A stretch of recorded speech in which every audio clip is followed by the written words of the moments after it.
Expressions calls me now, Terry Analytics Fluers. So appreciate everybody's support. The next talking point, it kind of ties in with City winning.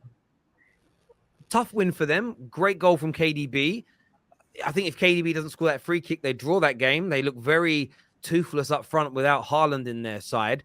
But the question out of that game is KDB in the top 5 Premier League midfielders of all time? And by the way, viewers, after this debate, we're going to be moving into top 4 conversation. We have got Arsenal chat coming up soon as well, so stay with us. But KDB, is he, in your opinion, in the top 5 midfielders in Premier League history? 100%. 100%. I was just really deep in it, like this weekend, when even before we even saw this talking point, when I was just watching KDB and I was thinking of the body of work he has. For me, you have to put him in that conversation. Like when people say Lampard, Gerrard, Scholes, I'm like, KDB's better than Lampard. There's no doubt in my mind. He's got the legacy now. Maybe missing that Champions League, but he's got the leagues. He's got the titles. He's got the FA Cup. There's not much missing, and his all-round game for me. He's that player. KDB is just that guy. He's the man that City rely on. Big game every season. He can disappear for weeks and then, but he'll come onto that big game and he'll show up. He'll score the big goals when they need him. He's consistent. Yes, he's had a few, you could say, injury hit seasons where he hasn't played as many games, but when they've needed him, he's been there. The only thing that you could doubt him against is the Champions League, maybe not leading City to that Champions League, but we know there's been many other reasons as to why that's not come into fruition. But for me, 100%, KDB is in the top 5 of all time, probably higher up than just 5th. I'd put him 3rd or 4th. Like, I think he's bridging that conversation of being one of the best. I think George makes a great point. I think always needing to take jabs to reinforce your point is always going to make your argument I'll have that less of an impact. But just to make a point that I think is interesting, I do think he's definitely in the conversation. And if I just say off the top of my head, I think he'd be in my top 5 as well. However, the question I would have, and the Champions League for me, maybe you might, when you're talking about Premier League, it might not even matter necessarily because we're just talking solely Premier League. Can I say why it does, just for the context of Terrace? Say why it does. And I've been thinking about this a lot, right? If your team is going deep into Champions League campaigns and you're having big semi-finals, big quarters, big semis, and big finals to prepare for and play, that makes when you return from a hard semi-final away in the Champions League, and then you've got to perform on a Saturday in the Premier League, that makes your Premier League performance harder. So that's why I don't like discounting how well your players do in cup competitions and in Champions League, because it's going to have an impact. Like Newcastle look great right now. If they were playing Thursday, Sunday, there is a possibility they wouldn't be quite as good. Does that make sense? Like, yeah, so I think you have to include how well someone does in Europe as well. I like, yeah. With all these legacy debates, it's always important to like reinforce the criteria, because some people now, even with what you said, someone would say, no, I'm not doing that anyway. Do you know what I mean? So for this debate, if we are doing that, then the Champions League does count. And then the second thing is, like, Man City have won a Premier League title where they didn't need to rely on Kevin De Bruyne. And so I'm not saying that takes away necessarily from his legacy, but the idea that they've had to rely on him to win, I think I wouldn't like lean towards that. However, nonetheless, I do think that he's in that conversation, and he might be, probably in my top 5. I say he's top 2. Whoa! Listen to what I'm about to say. Listen to top 2 with no Champions League, impossible. Listen to what I'm about to say. People currently put David Silva, who is his teammate, who I would say he surpassed David Silva, in the top 5 already. So then you look at Vieira. Who are these people that do that? No, he's right. I've seen people. When you look at it, 1 second. When you go on any publication or anything, they put David Silva in the top 5 nowadays. Well, they put him above KDB. Not necessarily top 5, but they definitely put him above KDB. Okay, so listen to what I'm saying. Paul Scholes got to watch his back. I think Frank Lampard, he's already surpassed Frank Lampard, and he can achieve more to do that. Steven Gerrard, he's already surpassed Steven Gerrard legacy-wise. And it's only Steven Gerrard at this point is basically just a legend for Liverpool and a Premier League legend for what he's accomplished, but he didn't actually accomplish as much as Kevin De Bruyne. If you look at wait, but this is why I'm confused. Let go, Daniel, let him go. I just need to clarify something. It's a question. I just need to clarify it the same way Terry was clarifying what the criteria actually is. My criteria? No. It's not yours. It's the criteria we've established, like how we are conducting the debate. And we're talking about accomplishments. I just don't. If you're saying it's your argument is solely ability, then fair enough, innit? That's the way you're going. But I'm hearing accomplishments, and then it's Kevin De Bruyne has definitely gone past Frank Lampard. Yeah, but you're still unsure. You're still unsure whether he surpassed Steven Gerrard. No. I didn't say I'm not sure if he surpassed Steven Gerrard. I said it last time when he surpassed him in assists that he's already surpassed him based on accomplishments and based on overall. The only thing he hasn't surpassed him in is like legacy and like nostalgia. Let's be real. Or Champions Leagues. Okay, you want to bring that up. And if I'm being honest with you, with legacy and nostalgia, that it's not KDB's fault that Liverpool have more fans to talk about him. Like that plays a huge part.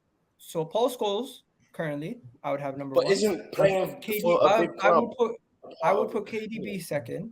I'll put KDB second, and then the rest can fight out who's second, who's third, fourth, and fifth. And fifth, I'll put Vieira. I think what's interesting, my top 5 that my criteria that I base, I haven't changed my criteria ever. I base it on ability, outputs, and again, every type of midfielder has a different type of output. Clutch performances, longevity, stroke consistency, and trophies won during their time in the Premier League. So I do include Gerrard's Champions League because it has to count because he did it as a Premier League player.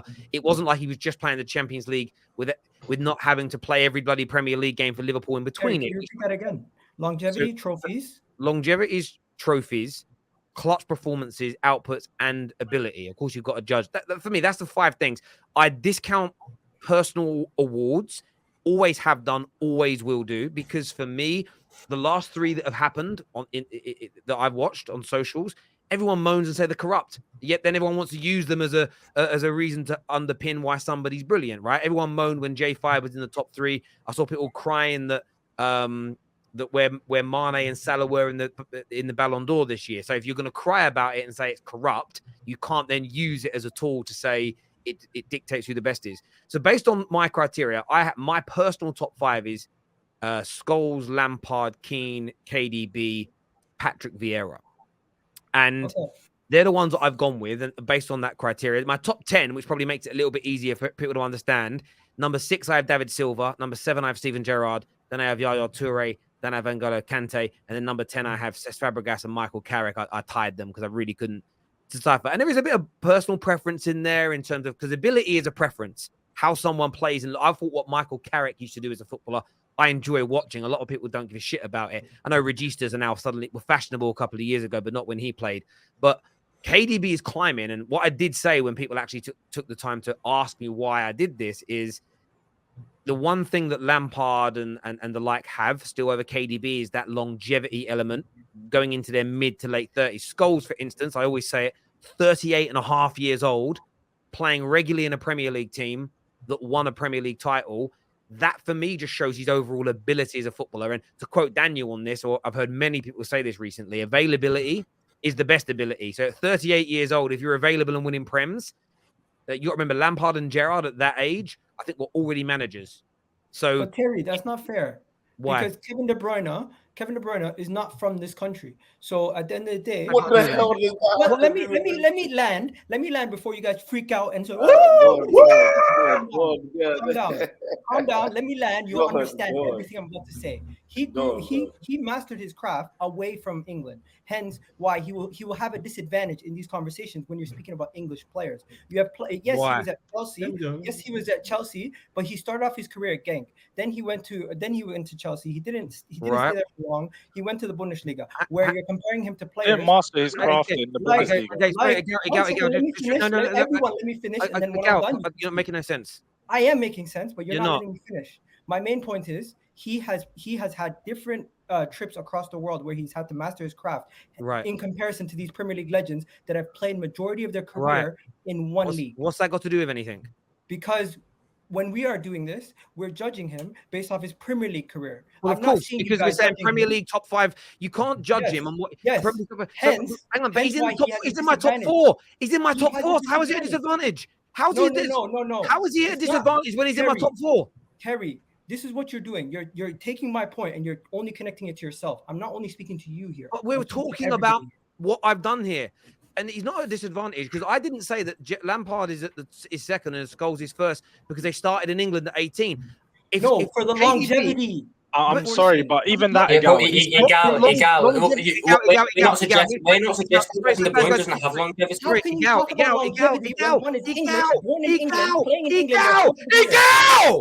Longevity comes at the end of your career, not the beginning. But you count the beginning because Paul Scholes at 16. No, I turned around and said Scholes at 38 was winning Premier Leagues. What's that got to do with him being 18? Because he started his career in England, so the longevity counts for his whole time period in England. No, longevity is how long you lost. You're arguing two different longevities. Exactly. So I understand where you're coming from, Igal, but if KDB, example I give is this, if KDB at 36, 37, 38 is still dominating Premier League midfields, he leaves everybody but Scholes behind, and then depending on his stats, depending on how much he wins, he could overtake him. The thing with longevity is, that's what I'm talking about. Longevity is how long your career lasts. You can't be better than Scholes and Lampard and Keane and these players, in my opinion, if you're world-class between 25 and 29 and then die a death like Fabinho. Longevity is how long and Igal. I think it's side also. Igal, I think it's disingenuous. Where was he when he was this age? No, but Igal, you're being disingenuous because most people have Henry, regardless of what fan you are, have Henry as the greatest Premier League player of all time. He didn't start or end his career in the Premier League. Therefore, you're being disingenuous to say that those same people who have Henry as the greatest player of all time cannot, by their own analysis, judge KDB correctly. I don't think you're being fair. I don't think you're being fair. When I look at longevity, I'm talking about throughout their whole entirety of their career in comparison. No, but you can't. Okay, give example. Cristiano. That means Cristiano Ronaldo is the greatest Premier League player of all time because his career is the greatest. But his Premier League career is not greater than Henry's. But I think Henry's the greatest. My point is, when you're stacking up people who are so good, and they're who's the greatest Premier League player of all time? Igal, Henry or Ronaldo? Igal. No, Terry, I want Igal to answer. Who's the greatest Premier League player of all time? Who's the greatest Premier League player? Who's the greatest Premier League player of all time? Henry. No, it's not. It's Cristiano Ronaldo because his career was greater and he played in the Premier League for 5 years. So this is what I mean. But I'm saying it's not. No, that's your logic. Sorry, the reason why I'm getting frustrated, and I know I shouldn't have shouted, is no one has said what you're saying, though, Igal. I understand your challenge, but I didn't say Scholes is the greatest because he started at 18 and finished at 38. I said I put him as the greatest, not just because he was still winning Prems at 38. It was one reason. KDB could still be winning Premier Leagues at 38. The only disadvantage KDB has to the others is he's still playing. But in some respects, you could say that's an advantage because he has time left. All the others are retired. So they can't change what they did now. Like, I understand your point, but none of us here, including me, have made the point that if you start in England, you've got an advantage. Otherwise, we all on this panel, I think at one point or another, have said Henry's the GOAT. So your argument makes sense, but no one has said it. And a lot of people in the comments are saying you made a point, but it's only a point if I'm using that as a reason why Scholes is number one, and I didn't. Hence, when you said longevity, I did not look at the back end of his career. I was looking at the fact that some of them started very well at the beginning of their careers as the youngsters in England, and they then did it for such a long period that you're looking from their beginning to their end. You have one of the criteria Terry said to say their longevity. One of the criteria Terry said was stats. Now, technically, Gerrard, Lampard, Scholes, and anyone else who started their Premier League career at 18 has a disadvantage when it comes to stats because they will score maybe 5 goals and get 2 assists at 18, and then 7 and 10. Whereas KDB comes in at more of a he came in at 22, by the way. No. He came in at 22. He came to Man City. He didn't come established. He was one. He came and proved himself. He literally came and proved himself. Like I'm not criticizing. I'm not criticizing Kevin De Bruyne, but I'm saying if you look at Kevin De Bruyne at is Kevin De Bruyne better now than he was at 22? Yes. Therefore, he was also better now than he was at 18.